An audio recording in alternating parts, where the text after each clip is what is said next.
Everyone, and welcome to this live broadcast. I thought I'd share with you the best trading and investing books, but also give you an insight into what it is hedge funds do at the same time. And these have been books this year which I've read or listened to, and they've been absolutely mind-blowing. So I'm going to share those with you. And as I do, let me just move the screen across here.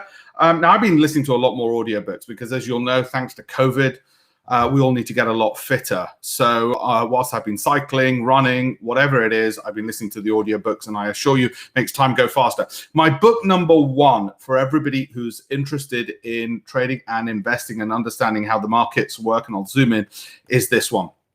Absolutely phenomenal page turner. The man who solved the markets. Jim Simons, if you don't know, is one of the most successful hedge fund managers of all time. And the reason it says the man who solved the markets, other than the ridiculous sums of money that he makes, is he used algorithms, used quantitative analysis. Now, we, in some microscopic way, are in the same business. And for those who don't understand what it is when people and hedge funds talk about algorithms and so on, here's an example of what I mean by algorithms. Okay, it's one that we developed to show private investors what it is traders and hedge funds do. All that the algorithm is trying to do, and obviously somebody like Jim Simons' ones are going to be incredibly sophisticated compared to ours, but still they have the same job. Okay, it is to give an idea, an indication of when the market is likely to rise, whatever it might be, whatever the conditions, the reasons might be. It could be pattern recognition, and artificial intelligence is often used for that. It could be sophisticated pattern recognition.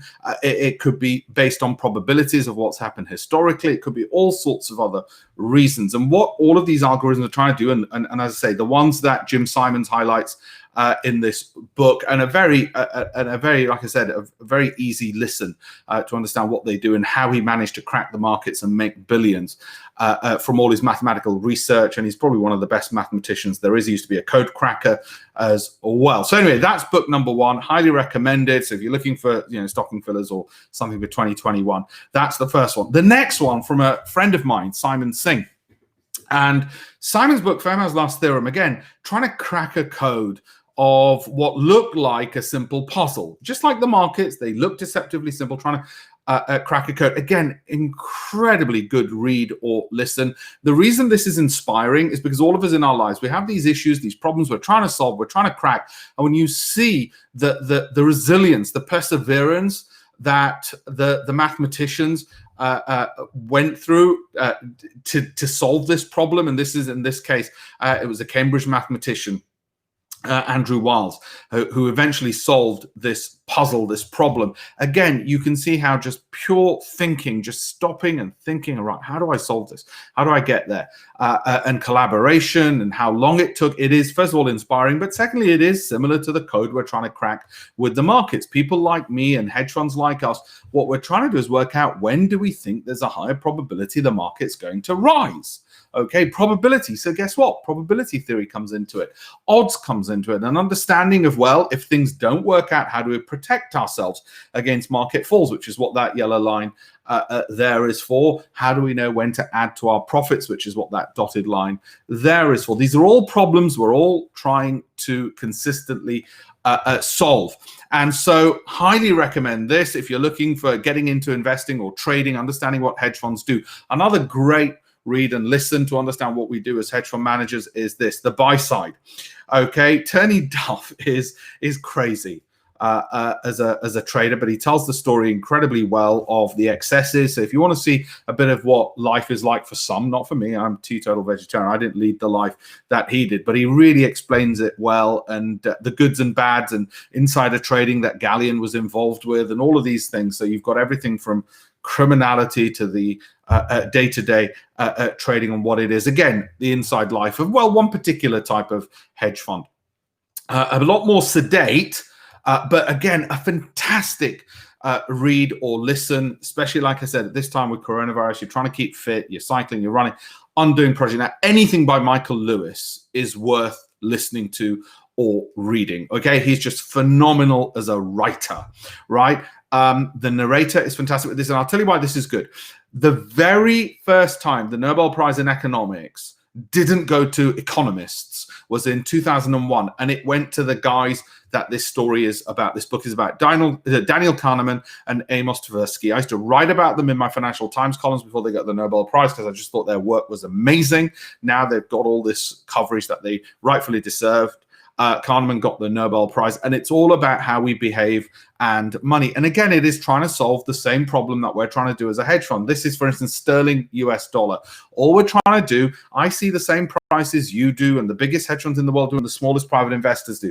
And when we set this up for private investors, it was just to show them, look, we're trying to solve the same problem. How do we make the mistake of controlling our emotions and not letting the emotions get away from us? How do we avoid greed? How do we avoid panic? How do we make sure we don't hold on to losers, because only losers add to losers? How do we make sure we add to our winning positions, because only winners add to winners, and control that fear? All of these psychological aspects which come into trading, which come into economics, is explained brilliantly by this fantastic page-turning book by Michael Lewis called The Undoing Project. I will let you find it yourself from any good bookstore or Audible or whatever else. A really good read if you really want to get an understanding of finance and what modern finance is about, and how much it is about psychology and not just about raw numbers. Okay, not just about pluses and minuses. Another great one, again, Michael Lewis, so well worth reading. If you want to know how the world of trading has moved on, Flash Boys. It's about the hedge fund industry who are trading hyper fast. Very easy to listen to, very good read, very informative, but reads like a story, reads like a novel. Okay, and in Flash Boys, this is the same guy who's written some really big books like The Big Short, which was turned into a Hollywood movie. Okay, Flash Boys is about how hedge funds have started to try and get an edge by trading ultra fast and making sure their computer systems are, first of all, supercomputers right next to the exchanges, so they get an edge on price moves. Again, if I were to go back into what we try and do, and we don't have those kind of supercomputers, we couldn't even afford them if we wanted them, just so we get an edge. We get in, you can see that green arrow, we get in a bit earlier before the market move. Okay, how can we get that edge in time? How can we get it in order flow? And that's essentially what Flash Boys is about. It's not the way we happen to trade because we don't have those supercomputers, but it's the same principle. How do we get an edge? And that's what hedge funds do. And he explains it so well, whether you're in this industry or not. Well worth reading, well worth listening to. If you're thinking about what gifts to give people, Michael Lewis's Flash Boys is there. Another great one, now coming back to London, where I'm based, is this Flash Crash. It is about a kid from Hounslow, West London, with Asperger's, who from his bedroom made, I think it was something like £60 million, some ridiculous sum, before he got arrested by the FBI and extradited. It is not fiction. This is true. Okay, he created the algorithms from his bedroom. Now, it helped perversely that he had Asperger's, because you needed that kind of amazing brain power that so often comes with it. And focus in order to do it, but a very good read to understand, again, what modern finance has become, what hedge funds do, and how much it has changed. So Flash Crash, again, if you're looking for presents, I think presents should be ones which educate, inform, and entertain. And this is what all the books I'm mentioning do. They educate and inform. And this one is, again, Flash Crash is phenomenal. You wouldn't think the guy is from Hounslow. If you know Hounslow at all, my wife's from Hounslow, it looks a very normal place. But this kid, who was an absolutely nobody, Navinder Singh Sarah, didn't go to the best universities, didn't go to the best banks, but through just persistence and trying to solve a problem, again, trying to solve the same problem all hedge funds, billion-dollar hedge funds and regular traders are trying to do, is when do I buy, that green arrow, when do I sell if it comes at a loss, when do I add to my winners? It's the only problem we're ever trying to solve. It's simple as that. Given that you, me, George Soros all have the same data at the same time, and we've only got two decisions to make, when to buy and when to sell, how come 70% of private investors lose money? And that's the problem Sarah was trying to solve. He solved it, got himself arrested because the way he solved it, well, the FBI said it wasn't fair. If you listen to the book, you'll feel that the FBI weren't fair on him. Well worth listening to, well worth reading. Again, informs and entertains, so you're not just wasting your time.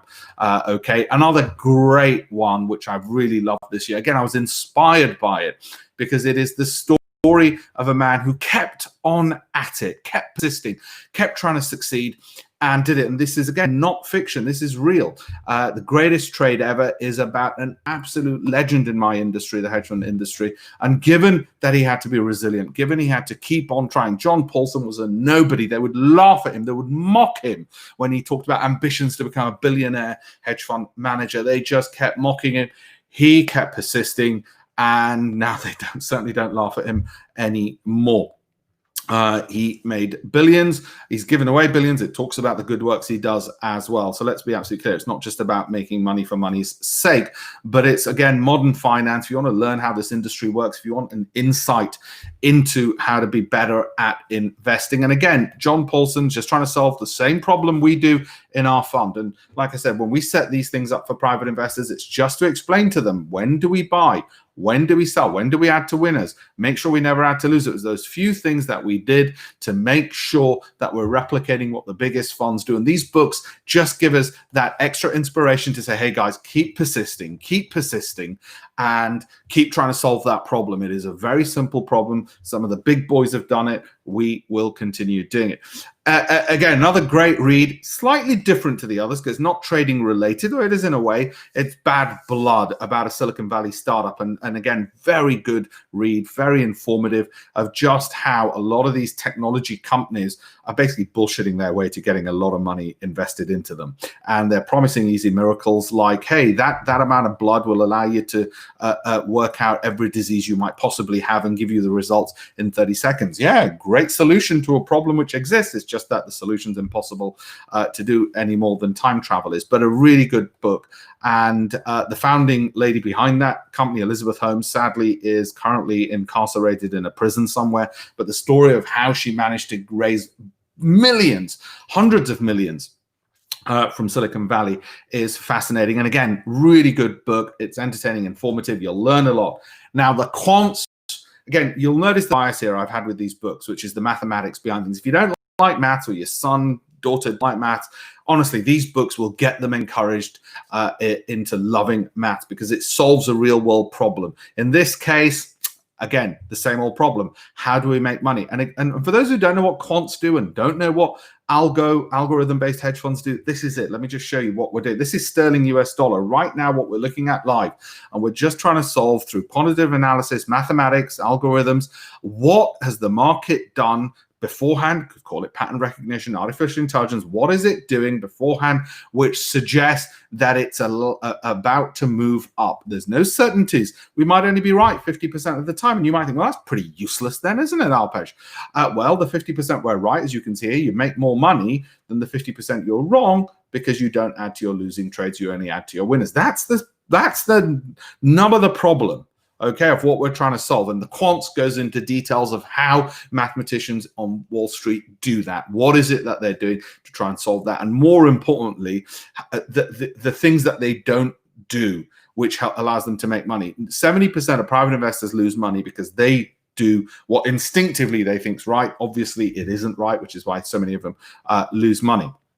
So just to run through some of those, again, Bad Blood, about Silicon Valley and how to raise billions and how she did it. She was very good at it.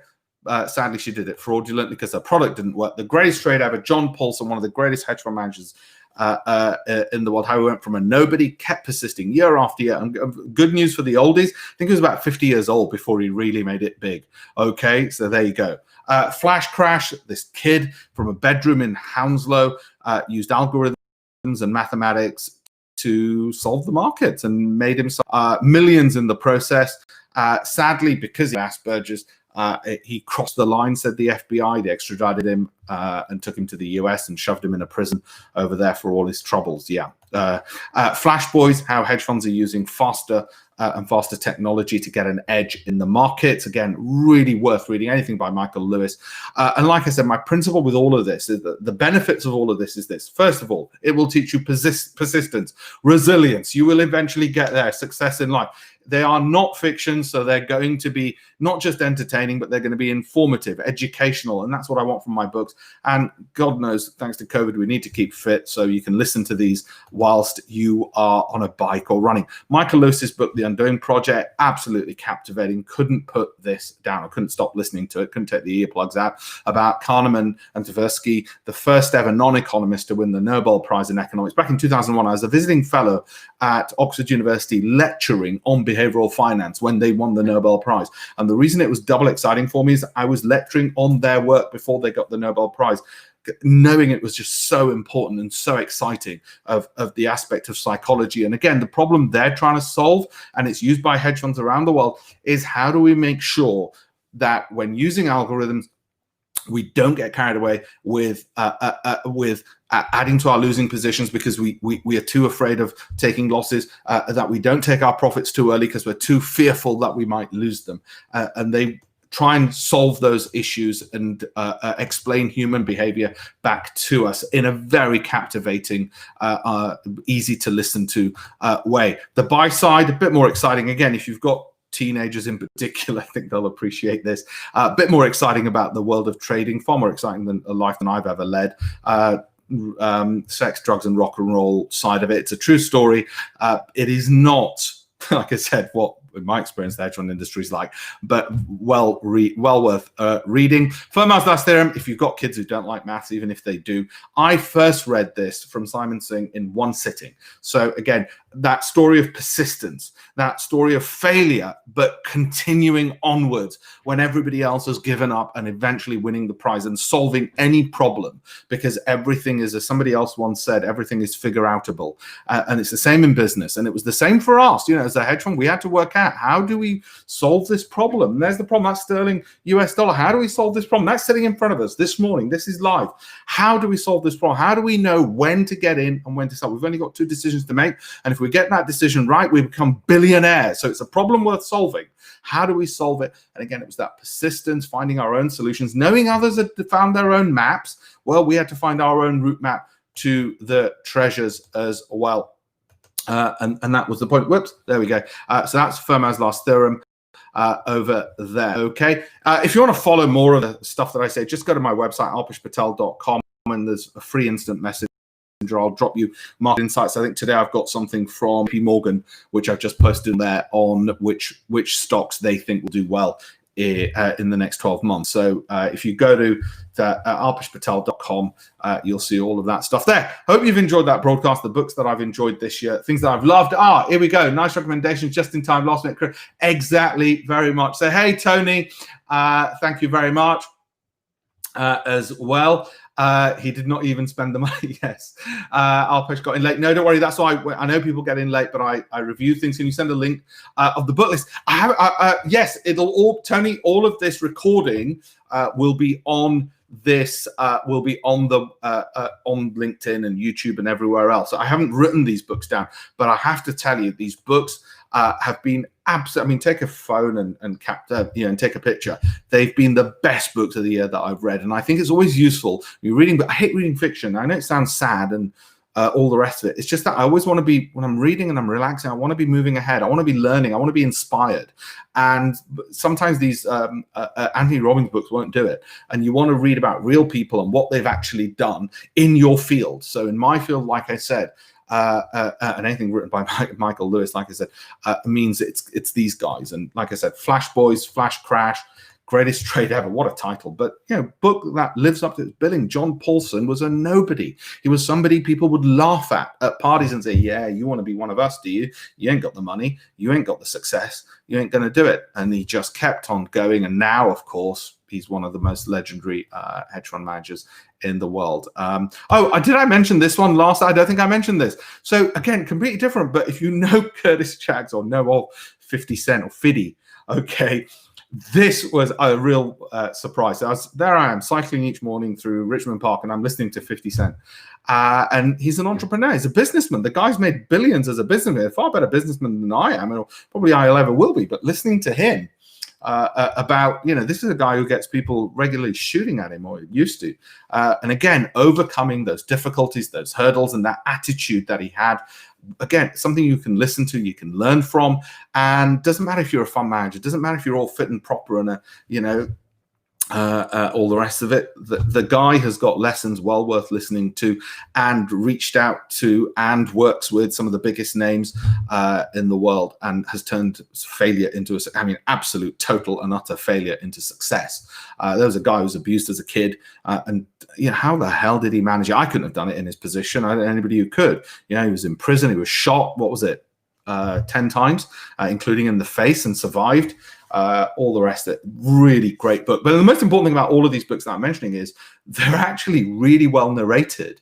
They're really well told. And that's important, because if you're reading the audiobook or you're reading the book, it's not enough that the story's there. Somebody's got to be bloody good enough to tell the story. So, right, finally, before I close, just run through them again. Hustle Harder, The Quants, the story about how in quantitative finance, algorithms are taking over the world and what we're doing about it. Really good read. And like I said, we use our quantitative analysis in order to work out when to buy, when to sell. The only two decisions we have to make in the market. If we get it right, we can become billionaires. If we can do it consistently. If we get it wrong, guess what? We're with everybody else who keeps on getting it wrong as well. And it again answers the question, why, if there's only two decisions to make, when to buy and when to sell, do 70% of private investors get it wrong? Okay, so the Quants goes into that. Bad Blood, how Silicon Valley was fooled and hundreds of millions was given to somebody who was just really good at telling a story.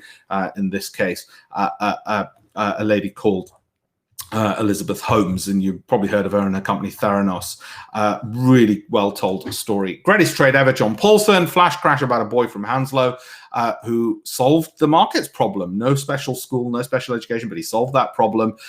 Flash Boys, about how the hedge fund industry is creating ever faster computers, putting them into exchanges to get that edge. So they know, again, like I said, the problem that they're trying to solve. So they know ahead of the market move, in this case, sterling, how do we know to get in over here? They're doing it on the millisecond basis. We do it on the 30-minute bars because we don't have their supercomputers, but we're trying to solve the same problem. How do we know when to get in here just before the pound moves? What was it doing? And we're not gambling on news. They're not gambling on news. News doesn't even move that fast. What is it they're doing? What pattern recognitions do they see ahead of time? Okay. Help them do it, and that goes into that great, fantastic story. Michael Lewis is on doing project about 2 Nobel Prize winners in psychology, and like I said, the reason that has a personal connection for me is I used to write about those two guys, Tversky and Amos, about the work they were doing when I was lecturing at Oxford on behavioral psychology and the importance of it as well to solving some of the world's biggest trading investment issues. And buy side, if you want more sex, drugs, and rock and roll in my industry, and Fermat's Last Theorem, mathematics. Just the fact that everything is figure outable. Everything is figure outable. I didn't come up with that phrase. A lady came up with it, and it's a fantastic phrase. And just the sheer power of sitting there, not distracted by emails and everything else, and saying, I'm going to solve this problem. In this case, a 350-year-old mathematics problem. Well, guess what? People have solved the markets problem. It's a 1,000-year problem, and they've solved it by trying to figure it out. They all come up with different solutions, but as long as they get to the right answer, it's all that matters. So, guys, those are my books. Hope you've enjoyed them all. Hope you've enjoyed this little brief webinar. Recording will come up in this space as well.